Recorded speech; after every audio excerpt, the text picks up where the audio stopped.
the 31st of March at 9 p.m. at the theater at ACS. There's going to be a special concert for the American Festival 2012. It's called Rainbows, Moons, and Bicycles, a night of mostly American song. Now, what is really good about this concert is that very famous singer, a great voice, Elli Paspala, is playing there along with Takis Farazis. Elli Paspala is on the line with us right now to tell us more about it. Good morning. Thank you for joining us. Now, who's ever seen you perform, of course, has been bewitched by your voice. What exactly will you be doing? That's very kind of you, thank you. No, you're welcome. It's true. What exactly will you be doing for us on a Saturday?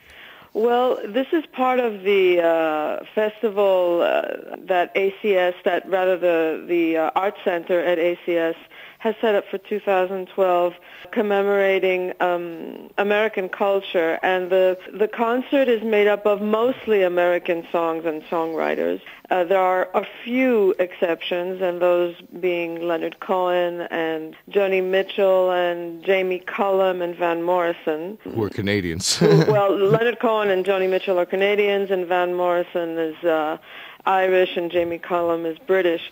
But there are also two songs written by Greeks that are with English lyrics, and that is Panagiotis Kalatzopoulos' wonderful song called Summertime in Prague. And then there's a song written by a very young and upcoming songwriter whose name is Monica, and she writes exclusively in English. And the song that I'm performing that Monica has written is called Bloody Something.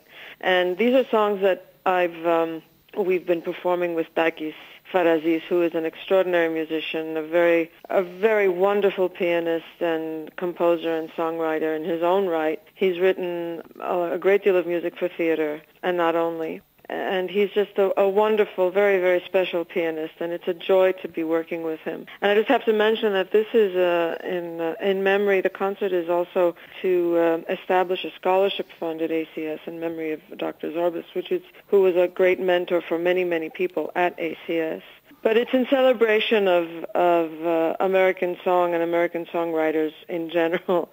And the songwriters who we will be performing are anyone from George Gershwin and Cole Porter to Leon Russell, really exceptional songwriters. And it's just a joy to sing these songs. And Takis and I will be going into the studio very soon to record this material.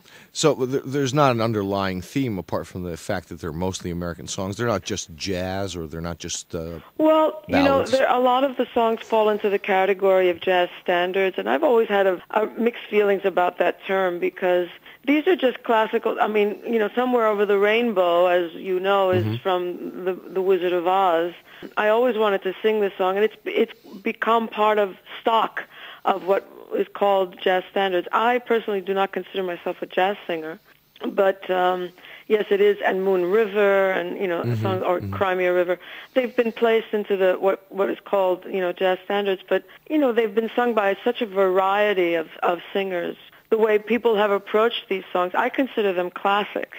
If anything. But they're all kind. I mean, there's a song in there, "I Was Made for Loving You," which was written by Kiss. Right. Yes, right. Yeah. So there's such a variety of songwriting. The way we approach.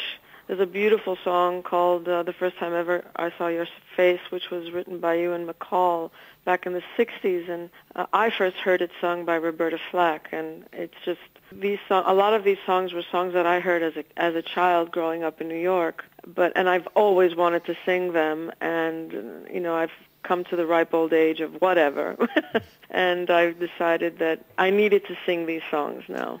So just one brief question, because we were debating this. You said you were not a jazz singer. Well, how would you characterize yourself as a singer? Oh, that's a big enigma. I don't know. I'll leave that for other people to. I refer to it as my musical DNA. As a child growing up in New York, I was very, very deeply rooted in Greek culture, and my one foot was stepping on the Greek cultural side, and my other foot, or half of me, was also. I grew up. I started studying the piano when I was 6, so I have my musical education started off in classical music. And then I also was a child of my generation and of my time, so I grew up listening to a lot of rock music and pop of the time. And Joni Mitchell is one of my great favorites.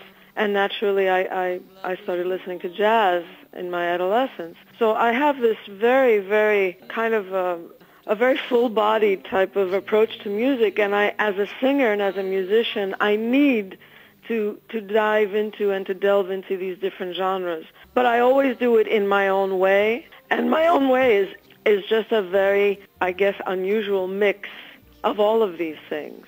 And, I worked with Takis here for 6 years, so I can't just cut off a part of my musical self. It all has to blend and mix. And so that's made for a very difficult type of approach, difficult in terms of trying to categorize it. Even when there were disc shops, selling discs, so there no longer are. It was hard for people to find me because aside from being in Greece and in the Greek language, there was no real way of categorizing me other than before they developed that alphabetical card system where each artist can be found by his or her name. It was just pretty much impossible to find. You had to look in all kinds of different categories. But that's who I am.